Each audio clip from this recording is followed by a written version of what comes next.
মধ্যপ্রাচ্যের অস্থিতিশীল পরিস্থিতিকে আরও ঘনীভূত করে তুলছে ইসরায়েল ও ইরানের পারস্পরিক হুমকি। একদিকে কূটনৈতিক আলোচনা থমকে আছে, অন্যদিকে সেনা মহড়া ও প্রক্সি লড়াই, সব মিলিয়ে দুই দেশের মধ্যে সরাসরি যুদ্ধের আশঙ্কা বাড়ছে।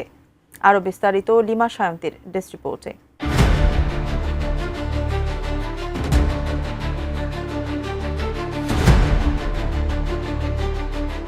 ইসরায়েল ও ইরানের মধ্যে পূর্ণমাত্রার যুদ্ধ আশঙ্কা বাড়ছে। এই দুই দেশের মধ্যে যুদ্ধ হলে বিশ্ব নিরাপত্তার উপর মারাত্মক প্রভাব ফেলতে পারে। ইরানের ক্ষেপণাস্ত্র প্রযুক্তির উন্নয়ন ও পরমাণু সমৃদ্ধকরণে অনড় অবস্থান, মার্কিন যুক্তরাষ্ট্রের দৃঢ় সীমারেখা আর তেহরান ওয়াশিংটনের মধ্যকার ধীরগতির কূটনৈতিক প্রচেষ্টা, সব মিলিয়ে পরিস্থিতি এখন উত্তপ্ত। এই সংঘর্ষ বৈশ্বিক জ্বালানি সরবরাহে ব্যাঘাত, আন্তর্জাতিক শক্তিগুলোর জড়িয়ে পড়া এবং আঞ্চলিক অস্থিরতা গভীরতর করে তুলতে পারে। এমন প্রেক্ষাপটে যুক্তরাষ্ট্র ভিত্তিক সংবাদ মাধ্যম নিউজ উইকের একটি প্রতিবেদনে ইরান ইসরায়েলের সম্ভাব্য যুদ্ধ নিয়ে 5টি ইঙ্গিতের কথা উল্লেখ করা হয়েছে।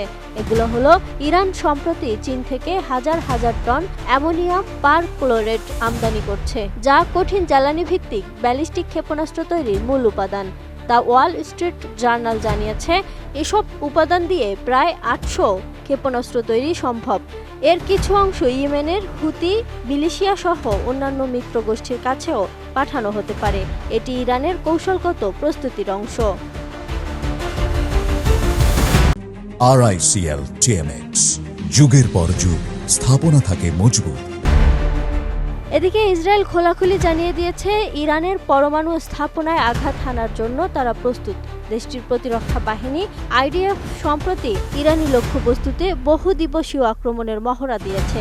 ইসরায়েলি প্রধানমন্ত্রী নেতানিয়াহু বলেছেন, ইরানকে ইউরেনিয়াম সমৃদ্ধকরণ থেকে বিরত রাখা জরুরি।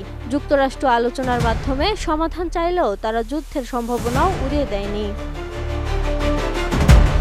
5 জুন সিরিয়া থেকে ইসরায়েলের 2টি ক্ষেপণাস্ত্র ছোড়া হলে ইসরায়েল পাল্টা বিমান হামলা চালায়। তারা এর জন্য দায়ী করেছে সিরিয়ার অন্তর্বর্তীকালীন প্রেসিডেন্ট আহমেদ আল শারাকে।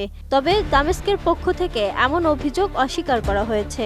একই সময়ে ইয়েমেনের হুতিরা তেল আবিবের জাফায় একটি ব্যালিস্টিক ক্ষেপণাস্ত্র নিক্ষেপ করে। ইরান ঘনিষ্ঠ গোষ্ঠীগুলোর এই সমন্বিত তৎপরতা যুদ্ধক্ষেত্রকে আরও বাস্তব করে তুলছে। দেশের অভ্যন্তরীণ রাজনৈতিক সংকট থেকে দৃষ্টি সরাতে ইরানের হুমকিকে কেন্দ্র করে জাতীয় ঐক্যের ডাক দিচ্ছেন ইসরায়েলি প্রধানমন্ত্রী নেতানিয়াহু। তার মতে, ইরান এখন দুর্বলতম অবস্থায় রয়েছে এবং এটি হামলার জন্য উপযুক্ত সময়। গাজায় যুদ্ধের কারণে ইসরায়েল এখন আন্তর্জাতিকভাবে বেশ কোণঠাসা। দেশটি থেকে রাষ্ট্রদূত ফিরিয়ে নিয়েছে জর্ডান, কূটনৈতিক সম্পর্ক ছিন্ন করেছে তুরস্ক এবং সৌদি আরবের সঙ্গে সম্পর্ক স্বাভাবিকীকরণের আলোচনা ভেঙে পড়েছে। বিপরীতে ইরান, রাশিয়া ও চীনের সঙ্গে সম্পর্ক জোরদার করে আঞ্চলিক শক্তির ভারসাম্যে পরিবর্তন এনেছে। পরবর্তী কয়েক সপ্তাহে পরিস্থিতি আরও উত্তপ্ত হয়ে উঠতে পারে। ইসরায়েল একতরফাভাবে আঘাত হানতে প্রস্তুত যদি তারা মনে করে ইরান লাল দাগ অতিক্রম করেছে। অন্যদিকে ইরান তাদের ইউরেনিয়াম সমৃদ্ধকরণের অধিকার জোর দিয়ে আগাম সতর্কবার্তা দিচ্ছে যে হামলা হলে তারাও পাল্টা জবাব দেবে। এক কথায়, মধ্যপ্রাচ্যে এক অনিশ্চিত যুদ্ধের ঘনঘটা দিনকে দিন ঘনীভূত হচ্ছে। Lima Sayanti, desk report, ATN news.